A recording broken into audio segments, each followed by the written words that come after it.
الحمد لله رب العالمين وصلى الله وسلم على نبينا محمد وعلى آله وصحبه وسلم أجمعين. walaalayaal imaam البخaarي iyo muslim waxay wariyeen nabiga calayh الsalaatu wasalaam inuu weydiiyey saxaabigii la odhan jiray mucaad bnu jabal su-aal ou markaa nabigu saxaabiga weydiiyey, laakiin su-aasha iyo jawaabteeduba maanta inaga inagu aadan tahay. wuxuu nabigu weydiiyey calayh الsalaatu wasalaam saxaabigaas, atadri maa xaqu اllahi calى اlcibaad wamaa xaqu اlcibaadi calى اllah. mucaadow, ama adigan hadda daawanayaa lagula hadlayaa, aniga iyo adiga rag iyo dumarkaa tahayba, ma taqaanaa xaqa ilaahay subxaanaه wa tacaala addoommadiisa ku leeyahay, mase taqaanaa xaqa addoommadu ilaahay ku leeyihiin subxaanaه wa tacaala? su-aal weyn weeye. waa su-aal qofka bini aadamka ah jihayntiisa iyo meesha lagu xidhayo ka jawaabaysa weeyaan. fiirso, nebigu wuxuu yidhi calayh الsalaatu wasalaam markii saxaabigu ku yihi rasuulka ilaahu garan maayo, ayaa nebigu wuxuu yihi calayh الsalaatu wasalaam xaqu اllahi calى اlcibaad an yacbuduuhu walaa yushrikuu bihi shayئa.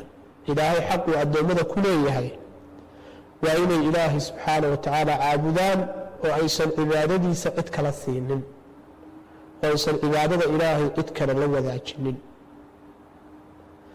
xaqa addoommadu ilaahay ku leeyihiin ma taqaanaa hadday xaqaa ka soo baxaan oo ilaahay isugu waajibiyey inay ilaahay cidnoo xukma yeelatee, ilaahay bifadlihi wa karamihi aw dusha iska saaray. hadday addoommadu xaqaa ka soo baxaan, ilaahay muxuu siinayaa? wuxuu ilaahay siinayaa inuusan cadaabin qofkii isaga caabuday oo jidkiisa ku toosnaaday. walaalayaal, cibaadadu waa calaaqada iyo xidhiirka ka dhaxeeya qofka iyo rabbigii subxaanaه wa tacaala. wuxuuna qofka aadamihii ku qiimaysan yahay hadba calaaqadaas iyo xidhiirkaas isaga iyo ilaahay ka dhaxeeya. inta au ka soo baxo ee au oofiyo ee au ku dadaalo ayaa qiimihiisa iyo karaamadiisa iyo sharaftiisuba ku xidhan tahay. ina akramakum cinda allaahi atqaakum. ilaahay agtiisa waxaa idinku karaamo badan, waxaa idinku sharaf fiican, waxaa idinku laandheeraysan, waxaa idinku damino wanaagsan atqaakum, ka ilaahay subxaanaه wa tacaala idinku cabsida badan. xidhiirka ilaahay subxaanaه wa tacaala waa meesha qofka uu ku gaadho wanaagga adduunyada iyo ka aakhiraba.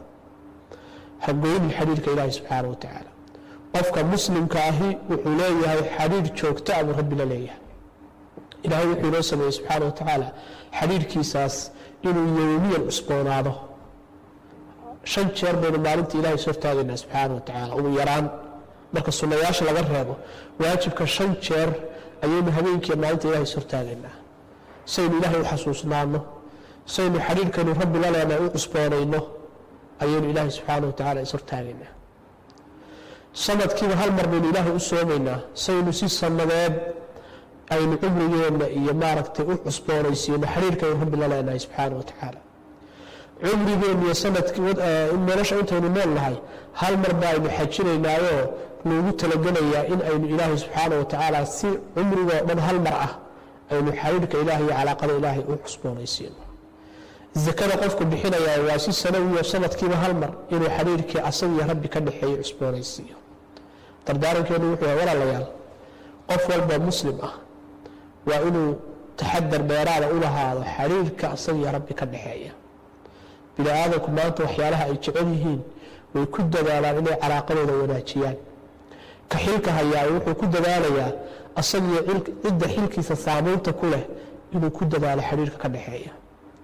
labada isqabaa waxaa laga yaaba mid waliba inuu ku dadaalo xiriirka asagiyo ka kale ka dhaxeeya inuu wanaagsanaado. ardayga iyo macalinkiisa sidoo kale, ka shaqaynaya iyo ka u shaqaynaya waa sidoo kale. waxaasoo dhan waxaa ka sii weyn xiriirka adigiyo rabbi idinka dhexeeya. xiriirka adiga rabbi idinka dhexeeya ayaa ka weyn. marka xiriirka inaga iyo ilaahay inaga dhexeeya inuu noqdo wax shay kasta laga hormariyo, oo shay kasta ka muhiimsan, oo shay kasta kaaga qiimo badan ayaa la doonayaa. wixii xiriirka adigiyo rabbi idinka dhexeeya dhaawac ku noqonaya noocu doonaba ha ahaada inaad albaabkiisa iska xidhid baa lagaa doonayaa. haddaad doonti adduunye ku waa haddaad doonti sharaf ku waa haddaad doonti magac ku waa haddaad doonti waxaad doontid aad ku weydid mar haddii adigu iyo xiriirka rabbi idinka dhaxeeyey ay waxaasi dhooqaynayo oo qiimihii aad rabbi agtiisa ku lahay kaa tuurayo hoos kaaga dhigayo albaabkaa iska xig ilaahayna subxaanahu watacaala wuxuu kuu ballan qaadayaa sida nebigu inoo sheegay calayhi salaatu wassalaam qofka shay ilaahay dartii uga taga iyo inuu ilaahay raali gelinayo ilaahay wuxuu ugu bedelaa wax ka khayr badan oo ka fiican buu rabbi ugu bedelaa subxaanahu watacaala waxa aad qabatidee maanta ilaahay subxaanahu watacaala ka caraysiinaya laakiin aad isleedahay manfaco adduunyaa kuugu jirta waxaa hubaal ah haddaad ilaahay dartii uga tagtid ilaahay wax ka khayr badan oo ka wanaagsan buu kuugu bedelayaa adduun iyo aakhiraba ama adduunka ama aakhiro ilaahay baa og subxaana watacaala meeshuu ka keenayo waxa wax lagugu bedelayo marka waxaynu isku boorinaynaa calaaqada iyo xiriirka inaga iyo rabbi naga dhexeeya inuu noqdo shayga koobaad ee wax la sinmaayo uusan jirin asalaamu calaykum waraxmat ullaahi wabarakaatu